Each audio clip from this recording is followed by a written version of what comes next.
Okay, you guys, so this is the last video. So the last measure of relative standing is what we call a z-score.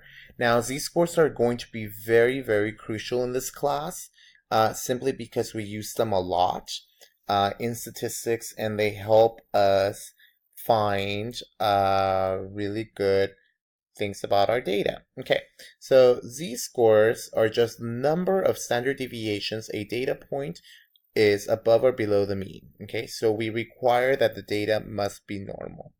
Okay, so if my data is normal, right, here is my mean, right? So I'm gonna write mean, right? So let's say the average of a class, right, maybe was like an 80% on an exam, right? Like an 80 out of 100.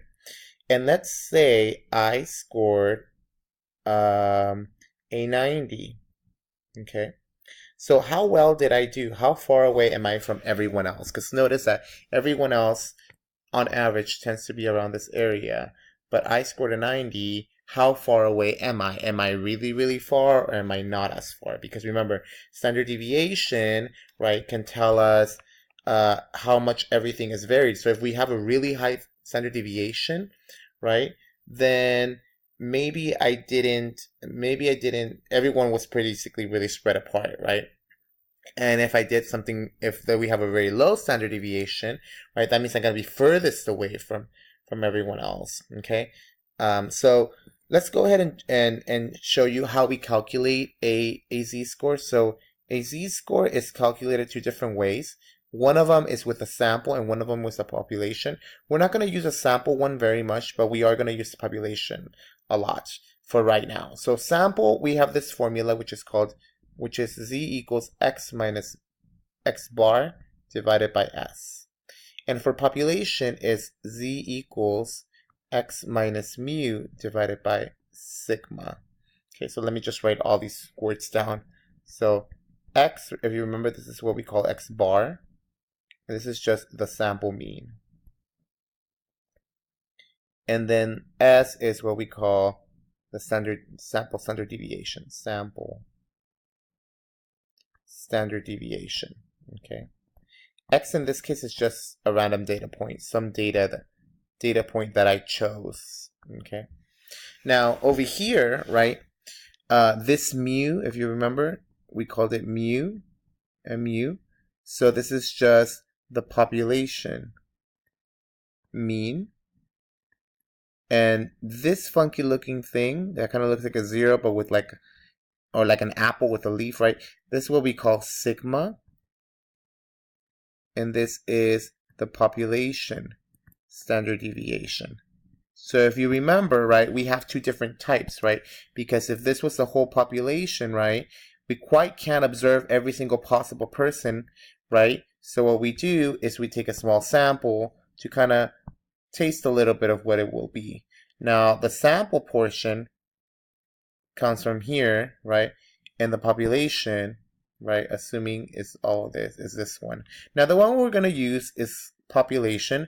We're going to assume that we know the mean of the whole population and the standard deviation of the whole population, right? So for right now, I know that's not really true because we don't really know what it is. It's too large, but we're going to assume that just for these types of problems, okay? All right, but the formula is the same. This one's the one that we're going to use, okay? This one's still good. It's going to give you the same exact thing because you're basically subtracting the mean and dividing it by the standard deviation. Okay, so let's do a problem. So a male has a pulse rate of 52 beats per minute. Males have a mean pulse rate of 67.3 beats per minute and a standard deviation of 10.3 beats per minute. What is the z-score of a male's pulse rate? Okay, so let's do that one first.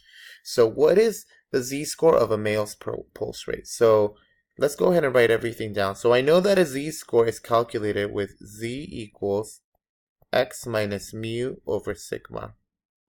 Remember, mu is my population mean.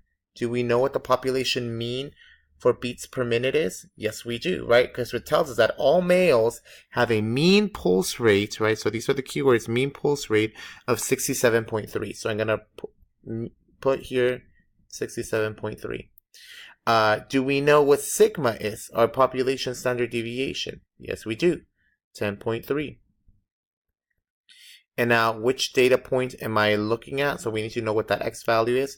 That x value is this 52. So I randomly selected someone who has a pulse rate of 52 beats per minute. Now notice that if I was this male, right, my pulse rate is much lower than what the average should be. So usually what doctors look at is like, will this be considered an unusual beat? Is it because I'm unhealthy, or what is it, right? So these scores are really, really useful in that sense, right? So how far am I from being unusual? So x is just going to be 52. Mu is going to be 67.3. And then sigma is going to be 10.3. Okay, so I'm going to use my calculator, right? So I'm going to use this calculator. Where is my cursor? Okay, I don't know what happened right now, but hopefully this will work. Okay, sorry, I don't know what's going on. I don't know how the video is going to come out, but we'll see. Okay, so let's just put this number in here. Okay, so I put it already in here. My video stopped. I'm sorry. I don't know how it's going to turn out. But anyways, okay, what I end up getting is negative 1.48 or 1.49. So negative, with the eraser, negative 1.49. As you can tell, I was using blue. I was talking to myself. So anyways, so I got, this is what my z-score is, negative 1.49. Okay, so now what I'm going to do is I'm going to look at what exactly does a z-score mean. Okay, so a z-score of 1.49. Well, this tells me, z-scores themselves tell me how far away I am from the mean, right? So if we look back to the definition, it tells you how far am I above or below. Now in this case, right, if I were to graph this, my data is normally distributed. My mean is 67.3 beats per minute, and then my male pulse rate is 52. And if you notice, I'm right below it, right?